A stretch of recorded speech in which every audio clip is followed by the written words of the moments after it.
So mga kabakal, ite-testing natin kung ilang minutes pa kukuluin nung naka-activate yung top holes na pakuluin itong 1.5 liters na tubig. Tapos mamaya i-disable natin yung top holes, lalagay natin itong takip, tapos ita-timer din natin yung another 1.5 kung ano ang diferensya nila. So ito, subukan natin yung unang 1.5. Yan, walang laman. Yan, lalagay natin itong unang 1.5 liters. Ito, yan o, kaparehas lang sila, 1.5 din yun. Yan, lagay natin. Tapos mamaya, yan siya o, naka number 6 pala yung ano niya, yung controller niya. Yan, naka number 6. Ayan, nailagay na natin. Umpisahan na natin yung ating timer. Yan.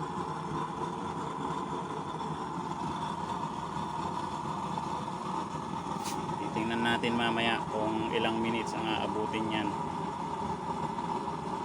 mapakulo. So ayan siya.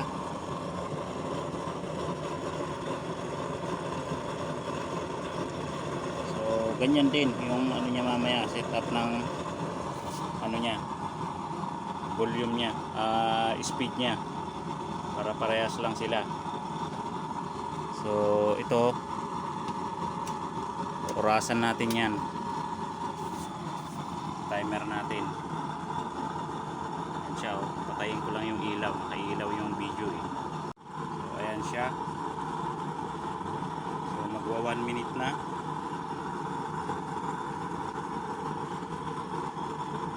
Yan, 1 minute na.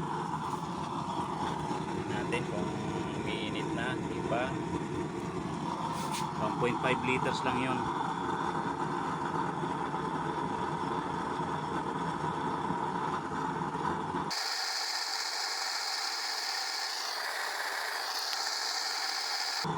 So, i-update ko lang ulit mamaya.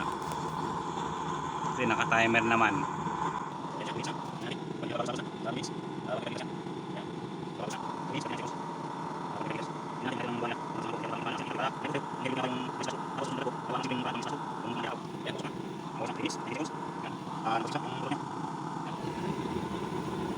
Ayan, nag-uumpisa na siyang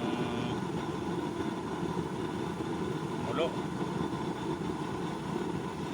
So ayan, at 3:45 seconds na, 3 minutes 47 seconds. So dito tayo, tabayanan natin yung talagang kukulo na.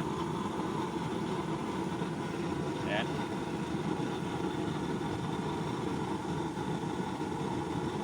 Ayan, so nag-start siyang kumulo, 4 minutes 6 seconds.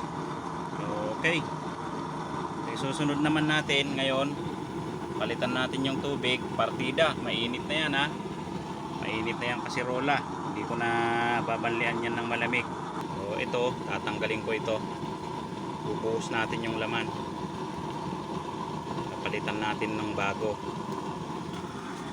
Ayan, ibubuhos ko dito sa balde, mainit. Ayan. So ito mga kabakal, i-deactivate natin yung top holes, lalagay natin itong plate na ito. Yan. Tapos ilagay natin itong kaserola. Yan, wala yan laman ha. So yan, partida, mainit na yan ha. Tapos ilagay natin itong 1.5 din, kasing dami rin kanina. Ayan, partida na yan kasi mainit na yung kaserola. Hindi ko na binanlian ng tubig para lumamig.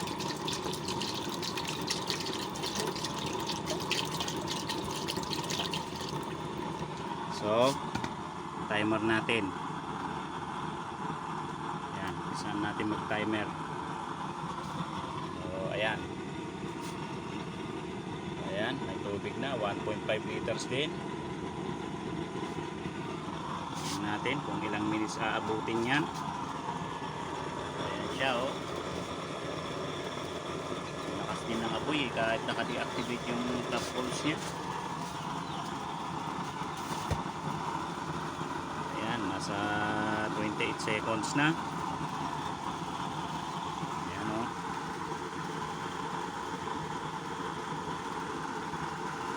Ayan siya.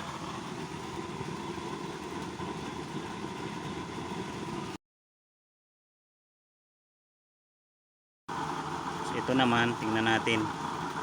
Partido na yan, ha. Mainit na yung kaserola.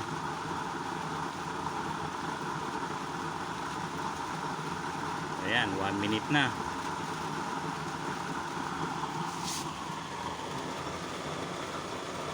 Lakas ng apoy niya, oh. Naka-deactivate yung top holes.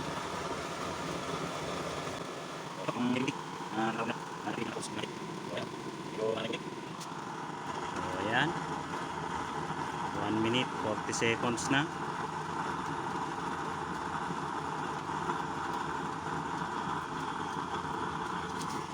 Mukhang kulang ang supply ng langis, kalakasan ko. May orange eh.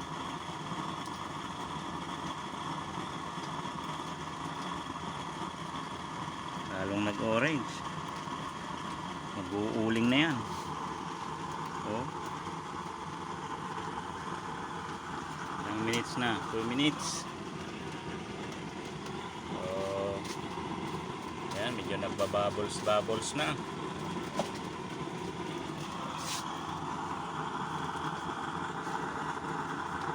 Ayan siya.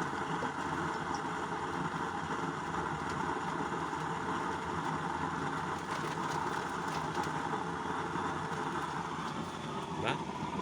Okay, mukhang matatalo yung may activated top holes, mainit na kasi nga naman itong ano kanina eh, si Rola eh. Yan, magti 3 minutes na.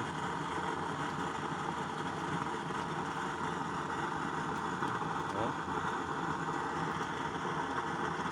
Yan, 3 minutes.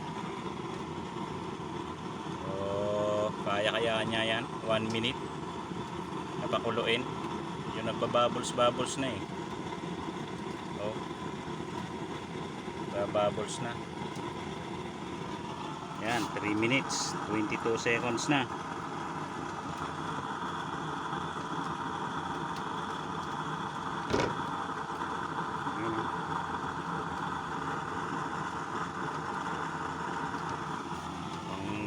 Kayang i-break yung ano yung pagkulo malapit na.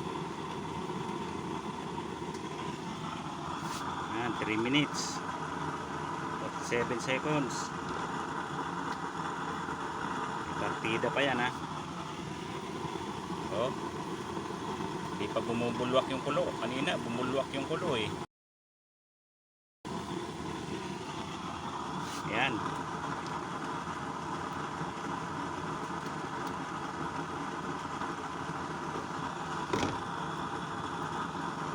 minutes 13 seconds.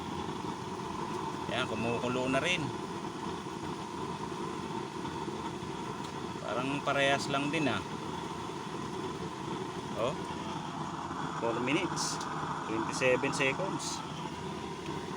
Yan, saka bumulwak yung kulo nya kagaya kanina. So mas mabilis pa rin talaga yung kanina, mga kabakal. Kaya naman pala malakas pa rin kasi yung pagkakalagay ko kasi tapal lang, hindi totally natakpan yung ibabaw na butas. Bali gumagana pa rin siya, kaya lang paside na yung apoy niya, kaya malakas pa rin. Oh. So okay lang pala. Pero kung siguro todo na natakpan yun, hindi yan ganyang kalakas. So okay, di bali, alam na natin. Siguro kung talagang deactivated yung top holes, medyo mahuhuli talaga ito. Tatagalan ito pagka walang top holes. Okay.